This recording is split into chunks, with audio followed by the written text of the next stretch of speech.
Hello, everyone. Jess Claire here and the incredible Tom Forts Mayer. Don't we have a fun topic tonight? Just as we're having people jump on, I'm just going to go in and check who is coming on. If you are jumping on, please do say hello. We're talking about sex magic. What is sex magic? What is Yoni massage? And the sacred sexuality practice. We're really curious about this. And if you read what I was talking about, we're looking at, some of these new and experimental creative businesses and industries that are claiming to have some really, really impactful results on our mental health, and open us up to things that open us up to ways of communicating we've never communicated, to experiencing love and fulfillment and satisfaction in ways that we've never experienced before. And yet it's all very new and experimental. So I was talking to Tom about this, and we wanted to explore this. Firstly, explore what it is, for those of you that know. Like I said, if you are jumping on, please do say hello. And please tell me, do you know what these things are? Are you aware? Have you experienced it? Because we're going to go into the details of this. Hello, Chloe. Hello, Christy. And if you haven't experienced it, or if you have, what was it like? Because we're also going to explore, like Tom, he started off and had, this concern that, this is a very kind of emerging business, emerging practice. And whilst it might have some, it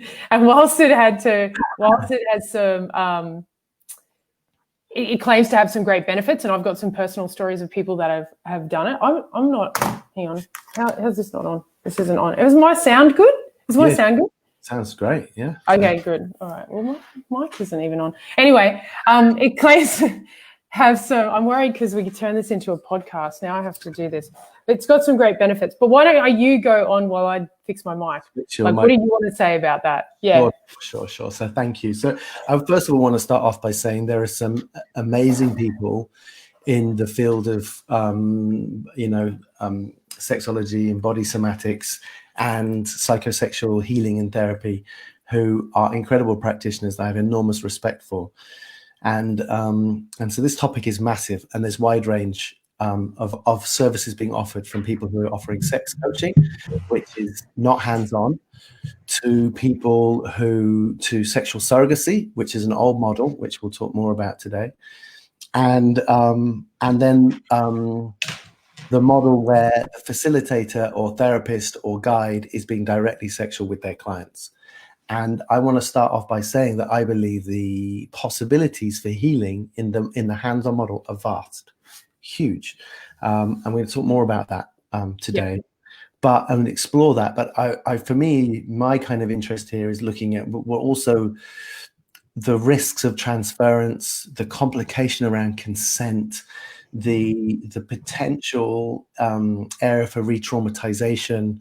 The whole area gets really complex. And there are so many stories that I have heard, and I've helped my own clients work through, where they felt they were in a deeply healing situation. They were having profound experiences, and now on reflection, it's now part of their trauma story. Right. Okay, so we want to explore this because this is, I find this fascinating. For those of you that are jumping on, have you been involved in any of these experiences? I want to start by saying, let's break down the sex magic, Yoni massage, sacred sexuality practice. So firstly, I am not an expert at this. I just want to say I've had experiences in certain things, and I'm going to share those tonight. And I'm going to share what I went through. I have friends who have had a Yoni massage and gotten so much out of it. In fact, just their sharing of it with me has given me a new access to my own exploration with myself, If there is any terms that people do not know, how good is my sound now? Does it sound a lot better? Yes. Apart from when you pick up your microphone like that, that's bad. Oh, really? Okay, sorry. Yeah. Okay. So let's define it. Sex magic is defined, in my view, and you can add to this, is using a practice of tapping into your own sexual energy and your own energy centers that are stored in your body, which some people, or that are in your body, that some people refer to as chakras. And being able to tap into that and start to, do breath and certain things that allow you to kind of then begin a visualization in that energy and be able to go and, create certain things like a certain amount of money, or say, what sort of clients do I want to work with, or sort of draw in and what people call magnetize. Can be sales, can it be a relationship, can be an experience. Like you start to magnetize experiences. So that's sex magic. Again, I'm not an expert, but that's just from what I've experienced and what I have had people say, and also what I've done in terms of the practice. What is it for you, Tom? Well, there's that side of it, okay, which is in your own personal practice, using your own sexual energy to blast through healing, to increase self-love, to increase abundance, to supercharge your visualizations. Amazing. You can do it with a partner. You can set an intention before you're sexual, and you can make your sexual experience have an intention for creation. Obviously, the ultimate form of that is conscious conception, if you're in a heteronormic kind of couple, and that's a really super powerful way of creative visualization using sex magic. That's the conscious creation of life, but it can be extended to the conscious creation of wealth or happiness or health, or you're using that energy, which is powerfully creative, to align you. And in the simplest terms, when we're thinking new thoughts around new behaviors and new possibilities, the more emotion that we can release that's positive around those thought forms, the more neuropeptides and the more electrical charge is passing down our neural pathways, which means these lay down pathways in our brain, which are more powerful. And of course, sex, sexuality, orgasmic pleasure, this is a turbocharging to new thought ways and belief systems. So it's super powerful.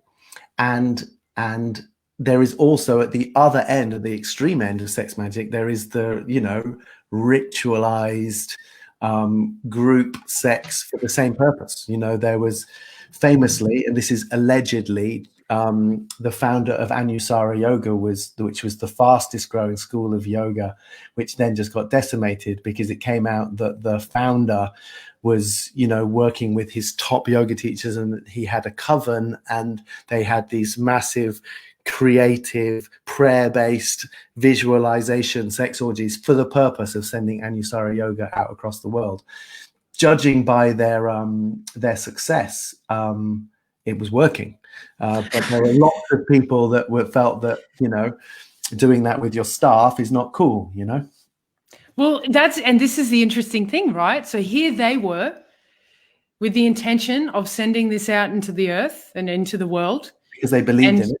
They believed in it. They had set this intention. They're all consenting, and they all had probably some wild, fun, great sex with intention. And so there was that tantra satisfaction experience. But then people look on at that and judge it as something that is potentially got hidden agenda, right? Is that what you think? Well, no, for me, we have to stay very much in the world of allegedly, because I don't want to be libelous or cause any trouble there. But my understanding, let's say hypothetically, someone who is the founder of an organization, he then enrolls a bunch of people, gets them to realize that if it's successful, they will make a lot of money. And if they're in his favor, they're more likely to be promoted and be part of the central thing. And then he suggests, hey, if we all have sex with me, we can make this more powerful. Really? Are they all consenting adults?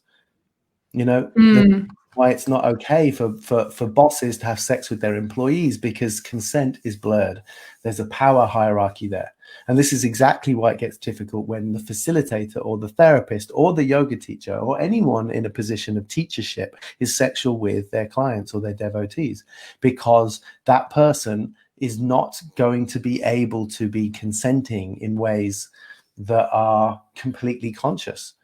The true sense of consent is massively blurred when there is a power imbalance. And therefore, how do we manage the complexity of power imbalance when the facilitator is being directly sexual with the client? Now, that doesn't mean that a facilitator or therapist being directly sexual with their clients is in principle bad. It could be fantastically powerful and fantastically healing, but it just gets incredibly complicated around consent, and it makes it way more likely that the transference and countertransference issues will be amplified. So that's when we have feelings for our therapist or facilitator that are due to our emotional needs and what they represent, as opposed to it really being about that individual. Now, where it gets dangerous is that the countertransference, which is when the therapist feels the transference as their own and then starts imagining that they have feelings, and the whole thing can get incredibly messy, and complicated and complex. So it's not that it's not powerful or potentially beautiful, but the complexities are so profound that the risk factor is high. It's really, really high. Well, it's interesting you say that, because whilst I've never, it's not that I have actually done a little bit of this myself, but what I noticed is that I've spoken to, and I'm around a lot of people that have got a lot of experience with people that do this. And there was a particular incident which one of my friends was very upset because he felt as though, looking on, that there was a particular individual that was really taking advantage of people in vulnerable positions. And how it looked like was that he sort of used this particular sexual power and went around and sort of did certain things as a practitioner to other people, and women in particular. So you're right. It was, whether or not he was doing that or not, I don't know. Again, I can't tell. But from how it looks looking in, is that there is such a fine line, and also the kind of vulnerability and fragility that is in that moment, like you just spoke to, of what it is that's really going on, where these feelings are coming from. Like you articulate this far better than I am articulating it, but it's like, actually that need for validation and love and to be loved and to feel loved is there for every human being. And in those moments where you're feeling that level of connection and that sexual energy, and now we've also got the element of the authority and someone that's sort of coming in to take care of me.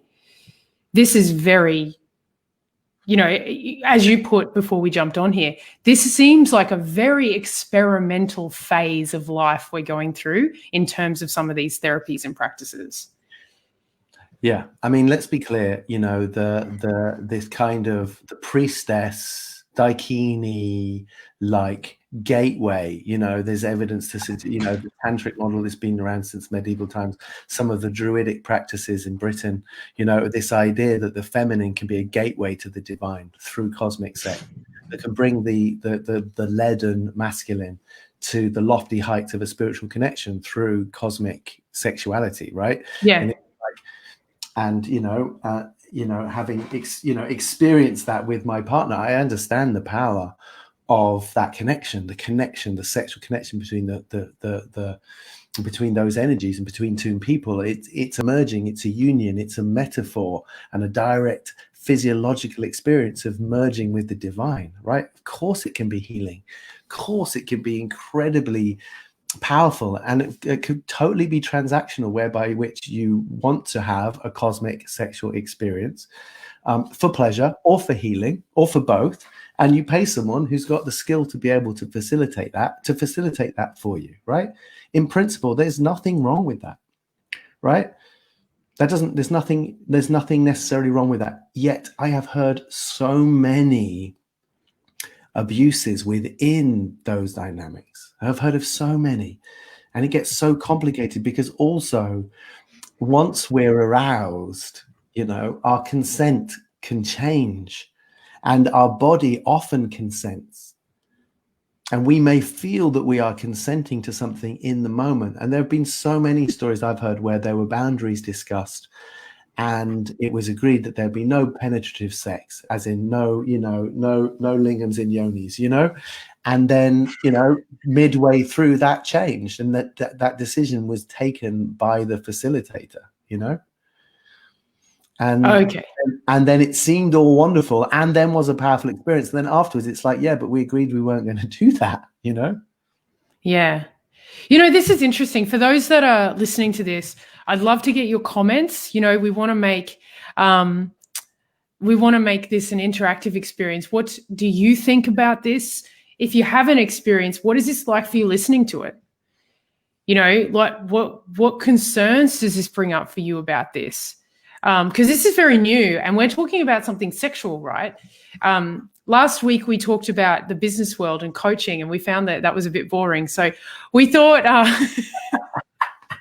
towards the end, I mentioned the word vagina, and everyone seemed to get far more interested. But so we did want to bring this up in terms of sex magic, because right at the end, as we were discussing this, okay.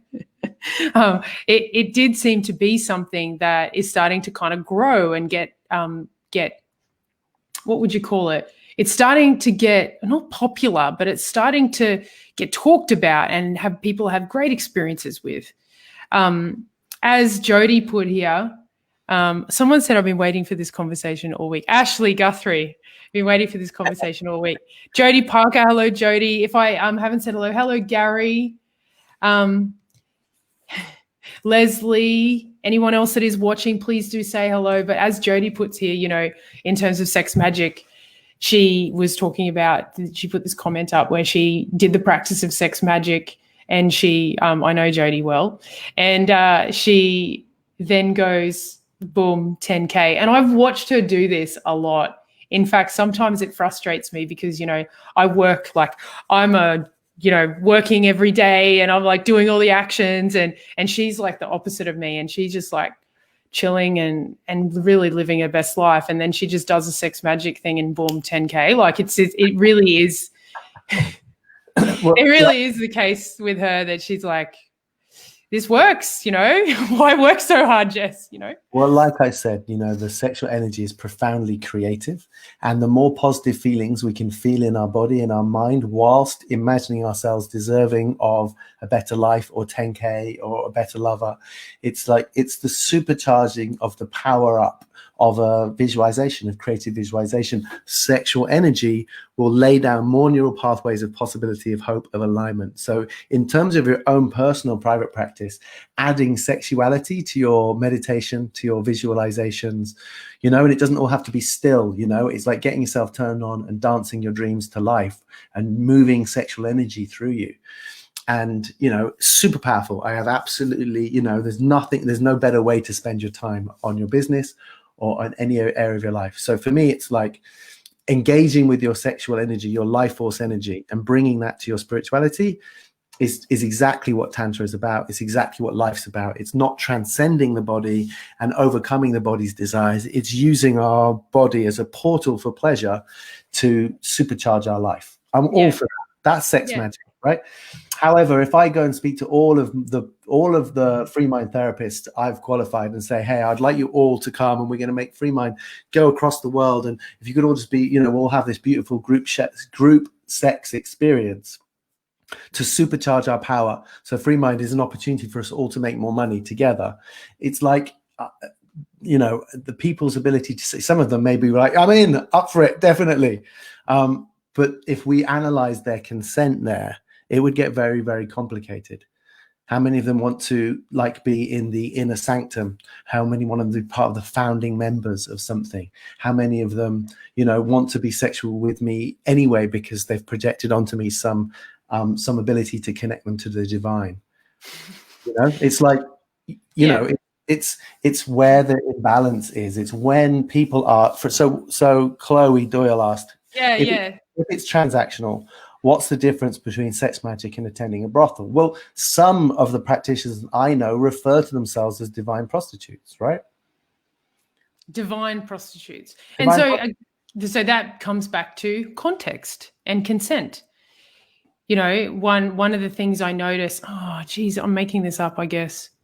But one of the things I notice about the difference for me between a brothel and the kind of people, see, I don't like doing this, but I'm about to label and generalize. So this is only my experience, but people that might attend a brothel, like the men who might attend a brothel, it does occur a little bit sleazy, and the context of it is like I have to go and hide this idea that I have to go and have sex with someone and I'm paying them. And then the women that do that, they're sort of performing this act of being this woman that is really hot and sexy and perfect, and even the way they have to look. Again, I'm very much generalizing. This is how I see it. And so the whole thing to me is just about gratification and orgasm and getting off.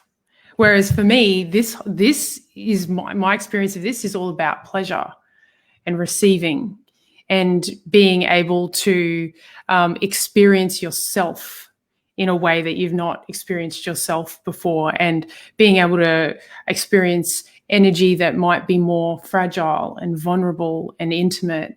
And whilst it's still sexual, it's not in the same vein as a disconnected sexual experience.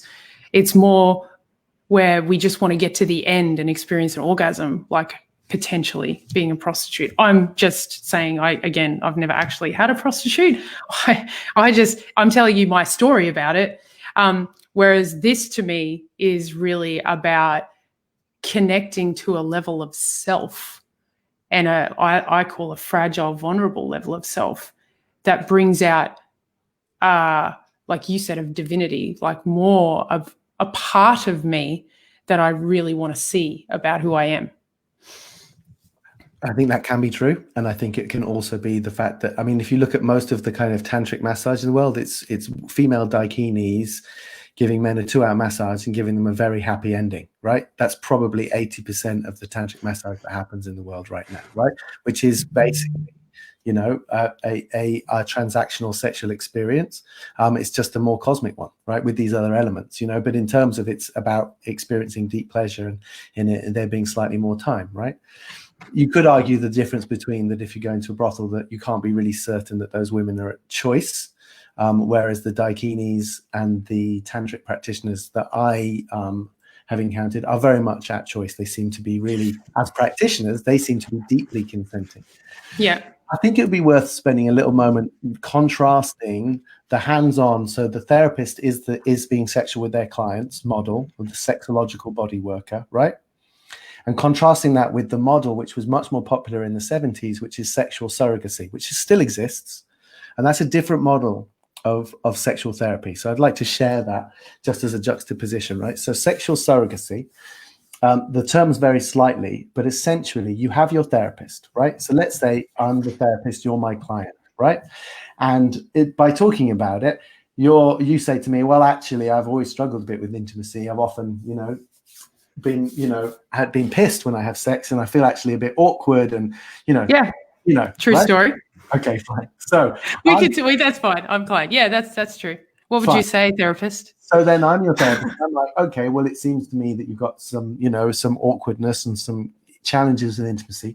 So I'm going to work with you on your psychology. I'm going to work with you about how it felt to be vulnerable. I will deal with the psycho-emotional connections with your sexuality. I'm your therapist, and you are safe with me, and I will never sexualize you, and I will never be intimate with you in that way, because you need to be able to trust and feel safe and explore that. And it's a totally neutral, safe space. And it would seem to me that it would serve you to get some support and some experiences with sexuality where you don't have the pressure of being sexual with someone you like, who you need to worry about performing or achieving, where you can experience some sexuality with absolutely no pressure, but with a trained professional who will enable you to deepen your sexual relationship with your body, give you some coaching, give you some experiences, and in a hands-on way, help you develop your sexual abilities and your relationship to sex in ways that can completely enrich your life. So we're going to hire a sexual surrogate. This is also a therapist or someone who's trained in understanding what you need. We will brief them together. They are not your therapist. They are your sexual surrogate. And based on what your particular hangups are, they're going to give you, you're going to have a really beautiful, powerful, sober sexual experience with someone where you're totally safe. And the whole purpose is for your pleasure and for your betterment. Okay. And based on what happened in those sessions, then we will talk about the psychology and help you work through any trauma or anything blocking you.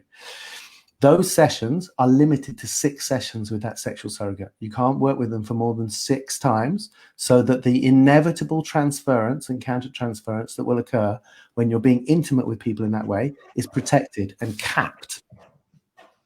So it's completely safe, because you will develop feelings if you continue to see this person for a long period of time. So you will not be able to. So you can also allow yourself to feel connected to this person, knowing that it's also safe. Nothing is possible beyond the 6 sessions.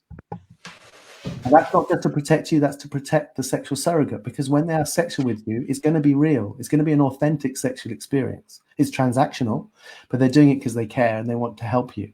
They are going to open their hearts to you whilst being sexual, so you can experience that, but it's capped, because for them more than 6 times puts them emotionally at risk too. So what we're actually saying here is that we have, I'm just going to call it out as I see it, and I'm very curious as to what people think about this, is that we have little to no practice or education in healthy sexual experiences with each other. That's what I can hear. Or in a way that we feel comfortable enough to explore and express with others. Well, I think that's common. I think there are lots of kids. But that's what I'm saying, is that what we've had to develop is people have seen this need, and so they've gone, okay, now we have sexual surrogates, because there's no healthy developmental education for sex, so that we actually grow up feeling comfortable, or we grow up feeling like we're able to express ourselves in all sorts of ways sexually. So in my case, which we're talking about here, I'm going to make sure that I get drunk, because the idea of not being drunk, I mean, you just don't know what's going to happen. Or I don't even know what goes on. It does. It's a very, very confronting experience. Yeah. So we could talk about the social drivers for why these things might be required. And I think you're right. There's lots to be done in how parents talk about sex and how we educate our young, and how people are given the space to experiment beautifully. And I know lots of people, whose actually their first relationship was really honoring, and it was really experimental, and it was a beautiful place in which two people exploring and learning in the way that you would hope. So it does happen. But a lot of people don't get that. And then a lot of people do have hang-ups about their sexuality. And it can be incredible to work with someone in a sexual way where they are literally hands-on. In the same way that, we want to improve our tennis game, we play tennis with our tennis coach, right? Oh, yeah, I get it. I totally get it. Of course, we can learn a lot. But the reason I wanted to bring up sexual surrogacy was because in the 70s, that they understood the risks. They understood the risks.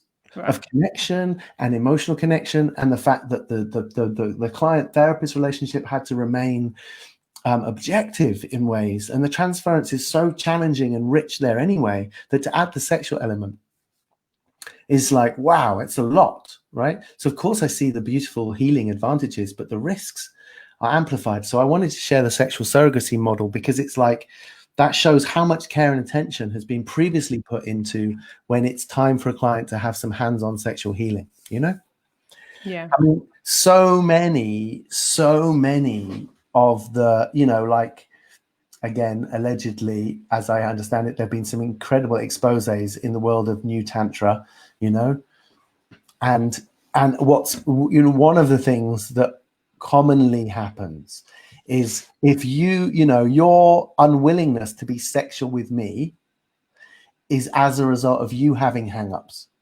right? And if you want to be liberated, you need to let go of this part of you that doesn't want me to do this stuff to you. If you were enlightened, you'd be willing to be sexual with me, and you're here to be more enlightened. Therefore, having sex with me is part of your healing process. That sounds like spiritual narcissistic gaslighting. Yeah, and it's common. And this is my concern, is that a lot of people who are drawn to this work, I will liberate you by fucking you and opening you up to God by loosening you up in relationship to your sexuality. So on part of these trainings, one of the events is slut night, and everyone has to dress up as the opposite gender, and the pressure to everyone to be as sexual as possible with as many people as possible. And if you're not doing that, you've got issues. for some people is actually incredibly liberating, right? And for some people is profoundly traumatic. But when the facilitators are in on that and they're getting laid in the process, it seems deeply exploitative.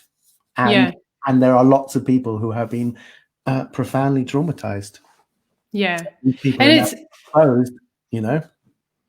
So I also have a friend that told me that she went to some of this new age sort of business course, and that everyone was being quite sexual and in their sexual energy, and they're talking about sex magic, and then some people started to express that, and she did not feel as though she wanted to contribute. Mm-hmm. Like she just was like, oh, it's not for me. And there was definitely an element of, you've just got some trauma that you haven't dealt with sexually if you don't want to be a part of what's going on here.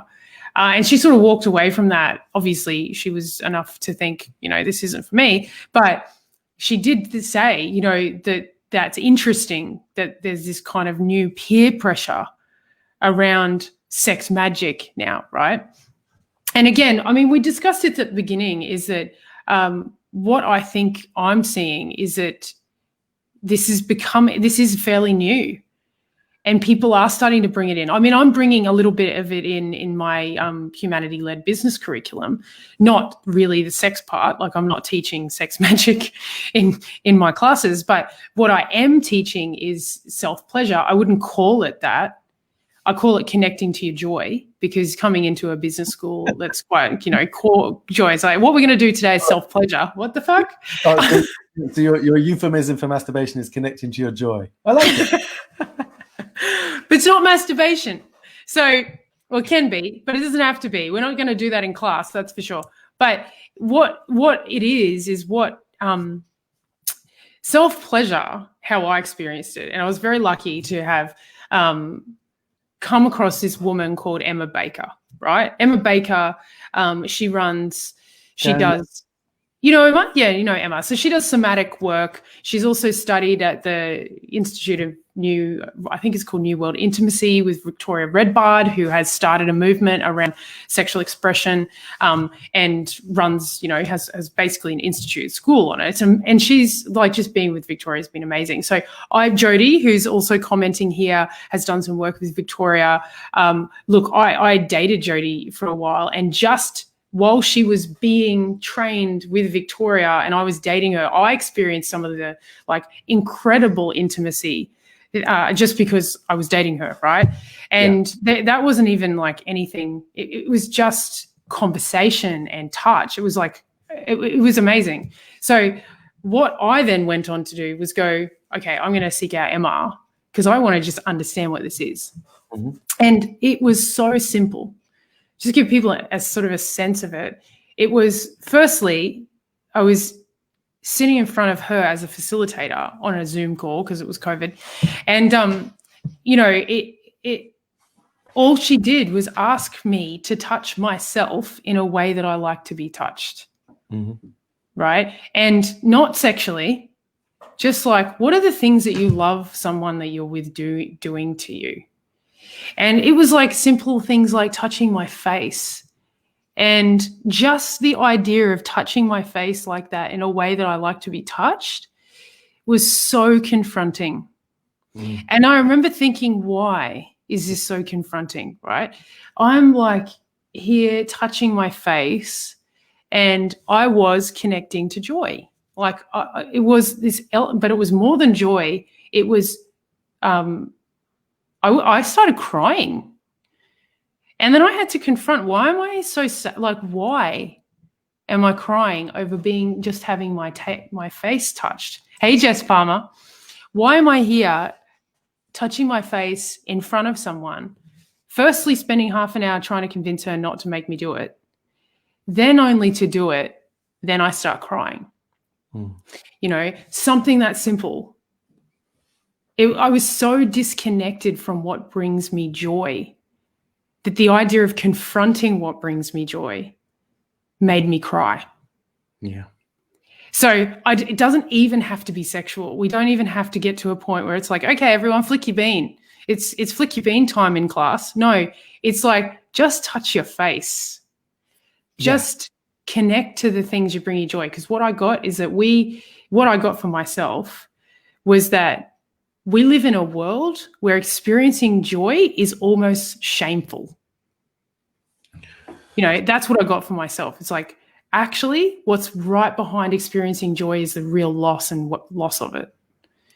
Yeah, and also just really, do we bring to ourselves the tenderness that we would love to receive, and the gap between that, certainly in my experience and my ongoing journey with, when I'm being sexual with myself, it's like, it's bringing that level of love and tenderness to it in the way that I would with the beloved, or like touching myself in the way that I would like to be touched, and making that connection. And I found that very confronting, because it showed the gap between, my heart's love for myself and actually how I was being with myself. So it showed a self-care, a self-love gap. And I think that's the thing that's most profound about sex magic training or healing, or with tantric training, is when I got into Tantra, I don't know, 6 years ago, I had been working on my self-esteem for, 14 years. And yet when it came to my sexuality, it was an area in which there was all sorts of self-doubt and misalignment and trauma, which just had never been touched by my traditional therapy, by my non-traditional therapy. It's just like, it's when you start engaging with your sexuality and looking at your relationship to self that you get into a whole new arena of self-love being possible, And so again, so you just sat with a practitioner and it was just about stroking your face, but you can extrapolate from that. If they were then, talking to you about how you touch yourself, you can see from just getting you to touch your face, you can see that working with a practitioner to coach you on how to be sexual with yourself, or potentially then being sexual with you and seeing how it lands, is profoundly powerful. For me, we've talked about Yoni massage here, but yeah, I want to just make a separation here between kind of tantric sexual massage, which can be Yoni massage or linga massage, and there's for the purpose of pleasure, and how receiving pleasure and allowing ourselves to receive pleasure. Often people's self-love, there's a cap on it with regards to pleasure. So people often check out an orgasm because they won't allow themselves that much pleasure. So tantric practices are about expanding your capacity to enjoy pleasure. And that includes abundance, right? Includes love. So people... is this the same as joy? Is joy, pleasure, would you say they're the same? Yeah, definitely. But directly, like, if I'm, my self-love value, will you pay me a compliment? Will I receive it? I'm receiving sexual pleasure. How much will I allow it to move up my spine? And how much will I allow someone to be working on me for half an hour, or an hour? It's like, am I putting them out? Can I deeply receive? So those things, just in terms of pleasure, are powerful. But for me, the tantric massage that I received was about de-armoring. And de-armoring being that our trauma is trapped in our body, and that sexual energy is powerfully healing, and that you're able to direct sexual energy to places of emotional trauma and massage that trauma and draw the sexual energy to it, and it blasts through somatically held issues. And as a result of doing that, not only did my experience with my sexuality massively improve, but my relationship to myself also massively improved. And that was working with someone who was hands-on. There was a sexual element and it involved my genitals, but it was actually more about my childhood trauma than anything. But it was like, so I've experienced how powerful it is. That practitioner was incredibly ethical, completely in their integrity, and was completely committed to my healing, and didn't seem in any way for it to be about what they were going to get from the situation.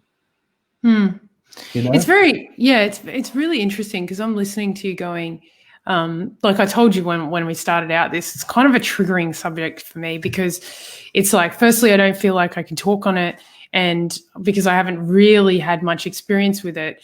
But what I can talk about is, that when I think about, I've done a lot of personal development. Like I'm like a lot of personal development. I did, 6 years training with people that might know Landmark, and I was leading seminars with Landmark, and I was like fully in it. Like I'm like fully in it. I'm like a land Martian. You will not get a more like freaking like land Martian than me.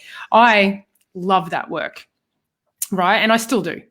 However, I came out of that, and one thing I noticed is that I still had to get drunk. I still had to get drunk to have sex. And I didn't really understand why. And my relationships weren't really working in terms of the kind of level of intimacy that I really wanted. And yet what happened was, when I had Emma as a coach, as a somatic coach, is that, not discounting any of the training that I did with Landmark, but it was almost like I got a whole new world of what was possible for me in terms of connection, intimacy. And that was just from touching my body. It wasn't even sexual. At one point it was just expression. It was like, at one point she's like, take your shirt off and raw, and it's like, that was like at week 8. And that, it was like a long time down the track, but it was more like, what is stopping me from just allowing myself to be seen in a different way, right? And when I think of hello Alex, hello Cindy, and when I think of, what was I going to say? I was roaring. I got put off by, I got triggered by my own comment. I just had that moment where I was like, I can't believe I just told someone I took my shirt off and roared. But when I think of, the difference, when I think of the difference that made, I softened.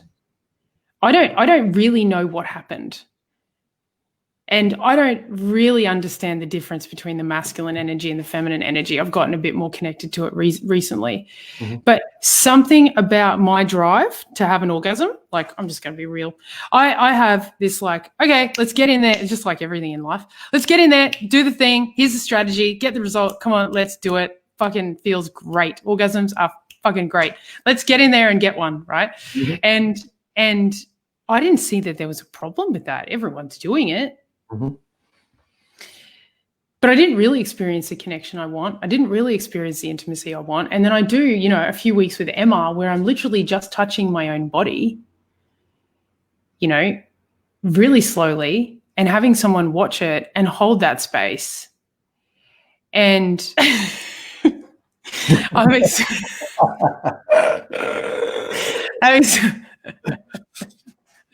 having someone watch it, hold that space, actually had me soften in a way I hadn't softened before, where I was sort of open to something new.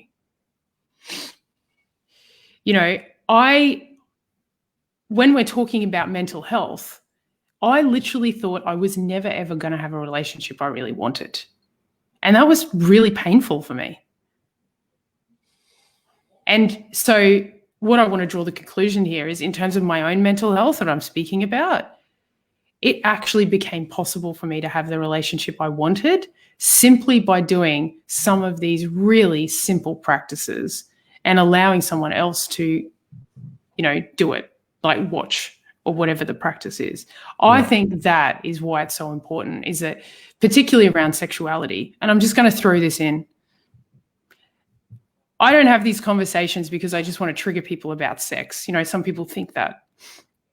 We have this real issue in the world, and I'm going to go deep now, okay? I'm going to go deep.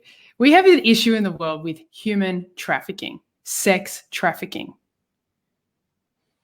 And I really, really, really believe that at some level, if we do not work this issue out, where we're able to express our own sexuality and explore our own pleasure and do it in safe spaces, and also be able to express some of the real deviant thoughts that we might have sexually and have someone hear them without locking us away. So we suppress them, and then, they transmute into other really dysfunctional behaviors. If we don't start doing that and allow these practices to start to come out, I actually think it's more detrimental than impacting our mental health and being that I can't have sex unless I'm drunk. I think it's really detrimental in terms of how it transmutes. Of course. Of course, you know, what you're talking about is the tantric conversion, where we're going from the masculine approach to get in there, get there fast, have an experience, right? And the problem with that relationship to our sexuality is it is addictive, it's non-satisfying, and it has expansive needs. That leads to ever more problematic desires and fantasies, which are never satisfying, right? That leads to exploitiveness and a lot of the gross perversions that happen, because actually powerful people wanting more and more of extreme and erotic and inappropriate, actually, you know?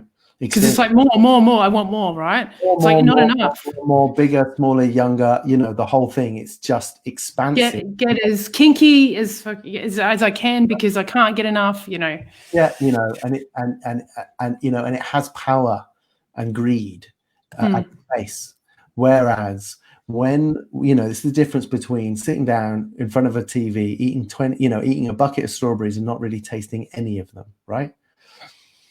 And I agree, Gail Evans, that's the wounded masculine, the inappropriate masculine approach to getting. And this is why the union between the masculine and feminine energies in us, or you know, and the connection that can happen is when we get into the fact that actually, you know, turn off the film, take one strawberry, take 20 minutes to eat it, and you'll unlock the mysteries of the universe. The pleasure of eating a strawberry is not putting strawberries in your stomach. It's the taste in your mouth. And the conscious sexuality is about, you know, recognizing that it is about, not about the destination, but the journey and the connection. And in that magnificence, we're not attached. We're not destructive in our devouring. It's exploratory. It's non-attached. It's expansive. We're able to experience the untrammeled joy of the present moment, beyond what we're getting or where we're heading. And it's like this, speaks to everything that's wrong in our material mechanical thinking that drives all the issues in the world. And so, yes, conscious sexuality is about connecting to the joy that's possible and available to us in every moment, whether we're stroking the face or whether we have a relationship to ourselves, our body, and our boundaries and our sexuality, which is whole and complete. So yeah, I totally believe that conscious sexuality is an absolutely fundamental foundation for us being able to bring a conscious to experience ourselves with self-love in life. All of the other models, Landmark is brilliant, but it's so heady and it's not embodied, right? It gives you loads of stuff to understand how to lead, but unfortunately our relationship to our self-love is embodied. And so all this stuff is vital. My concern is, so you talked about that amazing journey that you had with Emma, right? So I'm all for, a massive believer in conscious sexuality. And what she did with you over Zoom was amazing, right? And my interest is looking at, what if she was a hands-on practitioner and she was holding you in her arms and she was getting you to touch yourself and she was also touching you, right? And as a result of that, you had some profound experiences, right? Where you not just connected to yourself, but you connected to the divine. Your relationship to her, as it stands, you're very grateful to her, right? But if she had been hands-on with you in that, it is possible that your relationship to her would be amplified. Your connection to her would be amplified and could be more blurred around your journey. And then if she then texted you the following week, would you like another session? You know, it's like, how might that blur things? And so for me, within this conversation I've talked about, I had a hands-on de-armoring tantric healing massage journey with an incredible practitioner who was wholly ethical, and I'm grateful for it, and it's changed my life, right? And at the same time, there is so much space for exploitation. It's as we mentioned earlier, Cindy, yeah, transference and the dangers of counter transference. It's like it's and I'm just going to say it because I see it. What I've seen in the world of the female practitioners is incredible integrity, and a lot of the men that I've encountered who are in the work of hands-on sexual healing stuff, I haven't been struck at all times by with a certain sense of total integrity. Now, it's a tricky one, right? Let's say you're a farmer, right? And you grow, and you grow vegetables, right? And you love growing vegetables, and you love your vegetables, and you bring your vegetables home, and you stare at them, and you look at them, and you love your work, right? And you love holding the vegetables, all that. The farmer loves his work, right? Let's say the Yoni massage practitioner, male, he just loves yonis, right? He gets to spend all day massaging yonis. He loves his work, right? Loves his work, adores the Yoni, right? And it's like, might that mean that they suggest a Yoni massage when it's maybe not in the best interest of their client? I don't know. It's, for me, the risks of transference, countertransference. I like the sexual surrogacy model because you can only have a certain amount of sessions with the sexual surrogate, and they're not your main therapist, They're hired separately to support you with developing your intimacy. But it's like, do hands-on sexual practitioners limit how many times their clients can come and see them? I just think, like anything, and this is where I always come back to, we have to acknowledge that as human beings, no matter how embodied, no matter how perfect, no matter how much training, no matter how much education, that every single moment we're in a different moment. So everything, all my education that led up to this moment, Tom, is almost useless, because it's like, okay, who am I right now in this moment is what's interesting. What's going on with me? My body feels a particular way. I've got certain conversations going on through my head. If I give them up, what do I want to create in this moment? We just, there's so much going on. And when I look at, just using the medical analogy, doctors screw up. Doctors have a big responsibility not to, but sometimes they take off the wrong leg. An amputation. It happens statistically. Yeah, right? Yeah. And every now and then someone goes into labor and they lose a baby. And every now and then this is to be in life is to risk, right? You're risking the fragile nature of what it is to live. And I just think with this sort of thing, it's almost, I'm going to give you an example. These things, stuff's going to happen. I'm going to tell you, I told you I had that conversation with my friend tonight. For those that have followed this, I told a story about how I was incidentally sexually assaulted by one of my best friends. I don't even think he meant it. After time, I went back and talked to him about it, and then we just stopped talking, and I felt like it was just really gross. And I went through this process, for those that didn't know, where it happened, and then I felt so much guilt and shame, and I didn't know how to kind of get rid of this experience of guilt and shame. And so I ended up sleeping with him, and, the whole thing was a big mess, and I just thought he felt like a slime ball, and I didn't want to be around him, right? He came to me the other day, funnily enough, after last week's program, and said he didn't watch it, but he just sent a message to say, "I'm really sorry I hurt you." And so we caught up right before this call. And on the phone, he was like, "I know what you said about consent. I'm really sorry." He was kind of adamant as well that he'd given me all this consent, that he'd gotten consent. He was adamant that I'd given him consent. Mm-hmm. Right? In his mind, he did nothing wrong. Mm. And he was like holding on to, Jess, I'm really sorry I hurt you, but he gave me all the reasons why. Mm-hmm. And I understood. And what I said to him at the end was, you know what? Firstly, I'm really glad that we can have this conversation. That I didn't go away going, "Fuck you, you're a rapist. Go and bitch to another 500 people about men and how disgusting they are, and they're savage, and they've got this energy, and we use it as an excuse for they just can't tame themselves or control themselves." And I could have gone away and done that. Or, I could have gone away and become victim to it. Oh my God, I've been sexually abused, so now I'm going to let that ruin my life, right? I could have. But I didn't. I went and spoke to him. And that's not to diminish the experience. It was awful. I felt guilt. I felt shame. I felt disgusting. I felt all those feelings that women feel, and I actually had never experienced that before. I felt like it was my fault. So I said to him, do you know what? You've really given me this gift of understanding why women feel the way they do towards men, even in these little incidences. Because before I couldn't relate to it.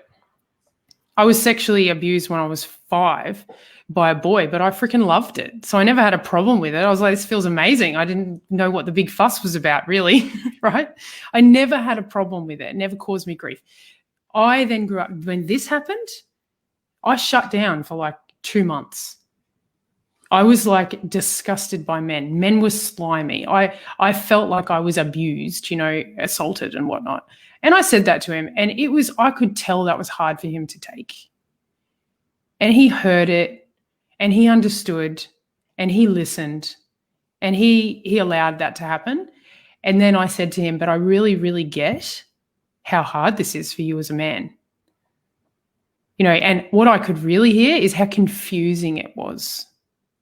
He said, that's exactly my experience. He's like, I don't know what to do. He's like, I feel like I put all these things in place to make sure that I never, violate a woman. I feel like I ask women for what they want. I feel like, I'm really loving and open, and this still happened.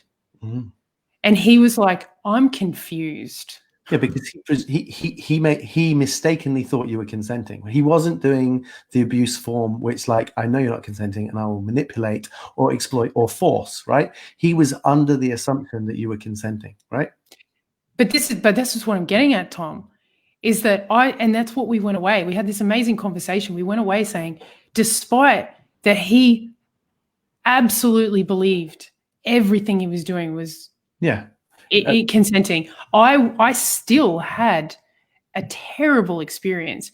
Went away questioning myself. I had shame. I had guilt. I blamed him. I went through all of that. So whether or not his intentions are there, I'm not using that to justify what he did at all. No. I know you're not. But what I'm saying is show how, as you are, how complex consent can truly be, and on both sides, people's ability to be able to be certain that consent exists. And this is between two friends, right, who have good communication, right? What you're talking about, when there is the teacher pupil, therapist client, or guru devotee relationships, it gets incredibly complicated. That stuff goes up like by 10,000% around complexity around true consent. Well, that's essentially what I'm getting at, is I don't know that you can avoid it. But that's right. Well, so let's be really clear. Traditional therapeutic models, it's an absolute no flipping go. And you speak to a traditional therapist about being sexual with your clients, and they will almost combust immediately into flames of outrage, right? Because for them, it's hard enough in adult relationships, but when there is that imbalance of power, it's a primary no, because you can't be certain, and because you can't be certain, you can't do it. And their take on it is incredibly vividly strong, because we are attracted to that which we desire for ourselves, and the therapist represents, our freedom, our joy, our abundance. It's like, it's so common that we fantasize about being intimate with our therapist, because they represent to our unconscious everything we're seeking. And to then be able to, add that element, it's like their soul's going to jump at the chance to consume that source of divinity, and it's like, it's just, the power imbalance is so huge that it's that most people in the field of psychology would consider that to be exploitative. Yeah. I think I just came away from it is that all that we've got is our communication. It's like, I got so much therapy and so much freedom out of exploring that sort of self-pleasure practice. I've someone who's on here shared with me her experience of her Yoni massage, right? And I was listening to her going, this is beautiful. This is such a beautiful way of exploring how you like to be touched. And she felt so safe, and it was so great. And the impact that it's had on her and her own mental health, right? And just by her sharing it, this impact on my mental health is like, this is amazing. It's given me so much, right? And I'm like, yet there are just going to be times that no matter how much work you do, there's going to be misinterpretation here, because we're living in a world. I just think we're living in a world where people just I agree. have impact. And also, you could work with a male practitioner who 99 out of 100 times does incredible work, and then one time makes a mistake. I get that too, right? Yeah. However, I will say there's a big difference, massive difference, between receiving a kind of de-armoring tantric sexual massage, right? Yeah, so someone is, stimulating your genitals and working around your body, releasing these trauma points and all this stuff, whether it's for pleasure or that. And there's a big difference between them climbing on top of you in the middle of that and then being directly sexual with you in an intercoursic way, right? It's like, that's a distinction that you might draw. Oh, well, so yeah. You're referring to, if they were working with a male practitioner and whilst they were in the throes of that experience, then they found themselves with that person on top of them, and their justification, and I've heard this, was that they intuited it would be really good for them to be penetrated, really healing for them to be penetrated, and they can use their light staff, their healing light staff, to really get that healing energy deep into the yoni, right? It's like, I have heard that direct justification, right? And this is someone who previously agreed that there would be no direct penile penetration, right? It's like, that's not okay. But even if that hadn't been previously agreed and that person's in the middle of a yoni massage, then they find themselves where that person said, hey, now, how do you feel about that? They have just been turned on for an hour and a half. They're connecting to the divine. They'll be like, fuck, yes, fuck me to God, right? Except there wasn't an agreement for that. No, but even if there'd been no prior, that wasn't a boundary before. If that is presented in that moment after all of that thing, then that consent in that moment is fucking blurry. Yeah, I get that. And so maybe we talk about, there's a line where it's like, it's like there's de-armoring massage, but then, the practitioner doesn't climb on top of you halfway through. Well, there is nothing, and I've always said, I know we have to end this soon because we're going over time, but, I've always said to everyone in my life, nothing turns me on like agreements that always kept. Honestly, there is nothing for me, like someone who says, this is what I'm going to do, and then does it. Like for me, everything in my relationships, and maybe I don't care what people think about this, is agreement and sticking to it. No matter how freaking turned on you get in the moment, you stick to it because there's something about honoring that space and that agreement. I get it gets blurry, but again, we're going back to feelings. We're going back to how we feel in the moment. Right. I mean, if a male friend of mine decided to set himself up as a kind of cosmic sexual experience opportunity, right? He's like, I will fuck you to God. I'm trained in the various art forms, and it will be like a 7-hour fuck fest, and I will take you to the divine, and you'll pay me £1,000, and it's going to be an incredible sexual healing, enlightening, glorious multi-orgasmic fuck. It's people can go, cool, hook me up, sign me up. That's an agreement-based transactional thing, right? And it's divine whoredom, and there's beauty in that. I've got no issue with that, right? Yeah, I see. But that's not your therapist. That's someone you're going to for a cosmic sexual experience. It's transactional and it's clean and healthy. If halfway through your therapeutic process, your therapist suggests having that experience with them, I think it's honky. I think the consent is almost impossible to call, and I think it's dangerous. But what I'm saying is that agreements don't happen in the moment. Agreements happen before. That's what I'm saying, is that I don't get into my business courses and then go, okay, the agreement here is I'm going to get you the outcomes that I promise are X, Y, Z. These are the agreements. And then halfway through the course, you know, they're having a breakdown, because that's what happens when you start a business, right? Yeah. And they're like, I want to quit and la, la, la, and I don't go halfway through. Yeah, you're right. I'm not going to reach your outcomes. No, I'm going to stick through with you. I'm going to, however I feel, however frustrating it is, I'm here to hold you through that experience until you reach the end. You know, it's like, I don't give up on my agreements halfway through because you feel different. I'm holding exactly what I said in the beginning. And as I actually think this is more than professional, this is what I call like this is sacred to how we are supposed to see a different world, is that we actually start listening to people when they say, this is what I want, and we start honoring it. And when people go, I don't want that, we go, okay. Yeah, I think you're right. And I think, you know, and I think you're right. A lot of the sexological body workers out there, they are upfront on it. It's like, come be with me, we'll be sexual together, and I'll train you in how to have a healthier relationship with your sexuality. It's upfront, it's out there. And I think there's beauty in that.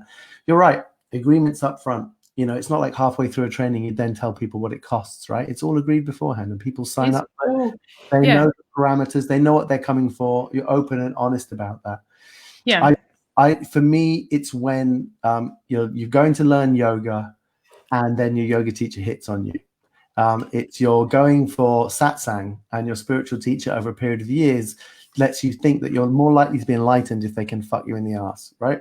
It's like, you know, for me, you're right. It's about being very clear about what you do and why you do it, and giving people parameters, and then people can truly choose before all the transference and projections occur, you know? Yeah, absolutely. And Liam just made a point, last couple of points, sex workers. Sex workers is the current more acceptable term rather than prostitute. That's actually true. I didn't acknowledge that. It feels more to me that there's a lot of overlap in this type of work. The kind of people who might benefit from sex therapy in some kind of choose to either go sex worker, or someone branding their work along the lines of sacred sexuality practice is obviously down to respectability politics. When we're talking about the differences between sex magic work and bro, I don't know. I mean, I have no interest in going to a brothel. You know, I think it's a completely different client base. Like what we're talking about. I mean, maybe it's a different discussion. I mean, yeah, I think you're in an area there where some people, men that frequent brothels, you know, and pay for sex, they have a whole range of different ways in which they might enjoy that, from low grade experiences to high grade experiences. It's more based on their wallet. So if they can, you know, a person who might frequent a brothel might actually very much like to pay to have a 2-hour tantric experience, and their motivations are very similar. It's about a happy ending. So I wouldn't, you know, there's a massive scale there. And I recognize, Liam, that there is massive overlap. You know, there's massive. I spoke sex and relationships therapist conference because I was currently running cuddle workshops, which were non-sexual intimacy spaces, right? So nothing sexual, but it was about intimacy and boundaries. And so it's like non-sexual tantra. And they had a full range of different people, including sexological body workers who are hands-on sex workers, but they wouldn't call themselves sex workers. They called themselves therapists. Then they had a sex worker who described herself as a prostitute, who said that 80% of her work with clients is kind of therapeutic in nature, whether she's just holding them whilst they cry or giving them a space to be intimate because they're terrified to be intimate. It was a very, very interesting conference, and I recognize there's massive, massive crossover. And I think there's extraordinary potential beauty in the field. And I myself experienced the power of hands-on sexual touch with a healing motivation, and hands-on sexual touch for the purpose of pleasure and changing my relationship to my self-love. I see massive beauty in all of it. And yet, as ever, in that area where someone is set up as a spiritual teacher, and then this nature of sexuality creeps into it. It's like this is the stuff of scandals for good reason. Once a power imbalance is in place and there isn't the original agreements and transactionality pre-organized, I think the abuse of power is the scope for the abuse of humanity to for it to make it potentially really destructive and damaging is massively amplified. Absolutely. Well, I just want to end on, whilst I absolutely take your point, we did sort of discuss at the beginning before we came on that I think we're at a time where this is being very experimental. And from just my conversation before I came on here, what I'm noticing is that what is probably just as important as experimenting and doing this stuff, because it is making a difference to people's mental health, is communication around all of this.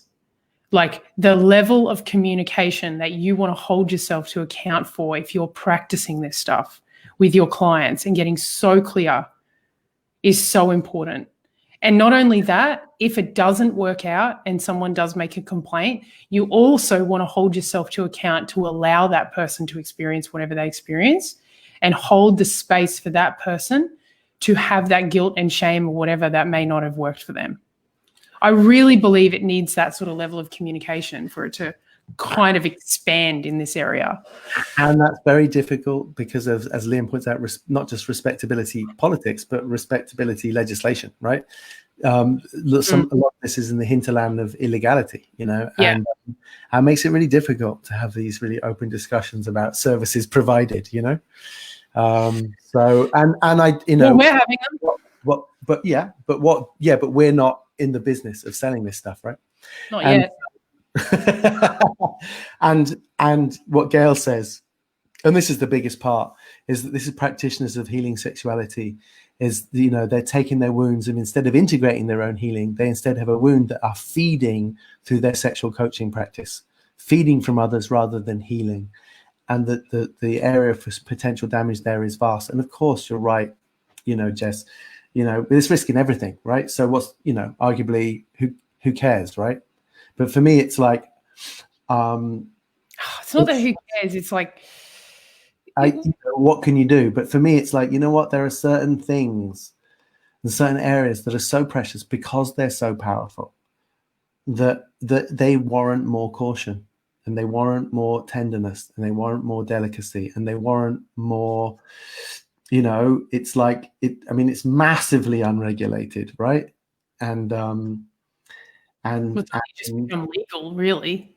And it's just, for me, really, really looking at the motivations, of the practitioner, being really careful who you choose to work with, and really understanding why that person does what they do, and going by recommendation only, deeply.